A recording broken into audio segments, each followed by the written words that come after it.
So recently, I received my figure of Saber Alter from the Fate franchise. And while I love the figure a lot, it also reminded me of a time when I was watching, or listening in this case, to the Trash Taste podcast. And Joey, one of the people on the podcast, was telling a story about how he asked someone how many sabers there were in Fate, in which the person asked him in return, do you mean Saber the character or Saber the class? In which he got confused in. And so in this video, I hope to basically help all of you who are also confused about the difference between Saber the class, and Saberfaces.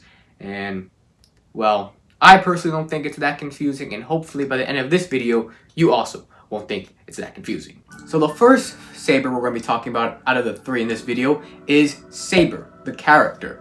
And basically, she is pretty much the main mascot. I wouldn't say main character, but basically the face that you're most likely going to see all the time if you ever look at Fate in general. Her real name is Artoria Pendragon, or Artoria Pendragon. And then you also have Altria, although depending on where you're at, saying Altria is blasphemy, so be careful. And while she may have different names, she is always going to be, well, just King Arthur. And some of you might be wondering, how is King Arthur a female in this world? And I can answer that simply by saying, because anime. However, in Fate, there isn't just one Saber. There's multiple different King Arthurs. From Saber, you got the regular Saber. You got Saber Alter, which is the evil version of Saber. Then you also got Saber, the Lancer version.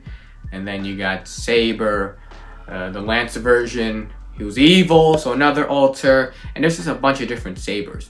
There's even a regular saber that's just a male. And basically how these sabers exist is because they come from different timelines or different universes. It's pretty much the same thing as Optimus Prime and then Optimus Prime from Shattered Glass. They're both Optimus Prime, just one is evil and one isn't. Saberfaces are characters that look like Saber, but aren't actually Saber. So you have Nero Claudius, which looks like Saber, only in red, but in fact, she is a completely different character because she is Nero Claudius, not King Arthur. She's different. You also have Mordred, whose father is Saber. Now, that also brings the question of, wait, how is Saber the father of Mordred if she's, don't worry about it. Just don't worry about it. And now, we finally get to the last category, which is Saber, the class. And basically, to understand Saber the class, you're going to have to understand pretty much the basics of Fate.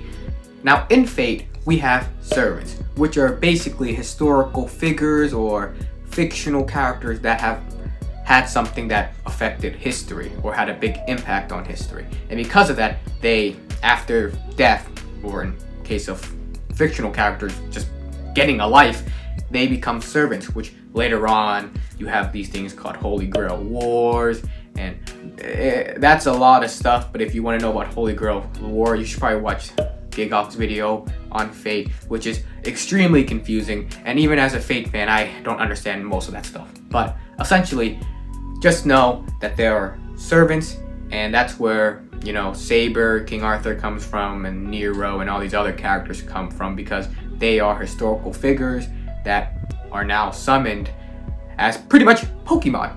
And every servant has a class, whether that's Saber, which is basically swords, then you got Lancers, which uses lance, and then you got Archers, which uses bows, and there's basically a bunch of different classes, and Saber is just one of them. So the question that comes up is, wait, if Saber is a class, how come we have a character called Saber? And that's because in the Holy Grail War, everyone who is participating in it can only summon one servant. And since there are multiple different servants for each class, you don't want your enemies to know which specific Saber or Archer or whatever class you have is, because if they do, they might have a way to counter against it, because different Sabers don't fight the same way. So the less your enemy knows about you, the higher chance you have of winning. People who participate in the Holy Grail War call their servants by their class. So if I have King Arthur, I wouldn't call her, hey Artoria, I would call her Saber. Gilgamesh, which is an Archer class, I wouldn't call him Gilgamesh, I would call him Archer, so that other people don't know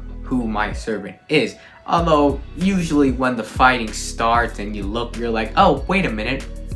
You're King Arthur. I see that sword. That's Excalibur right there. So in the end, usually they find out anyway, but it's still good to try to keep it a secret as long as possible. And that is the difference between Saber, Saberfaces, and Saber the Class. And with that, I'm now going to stop the video and, I don't even know, do something with my life?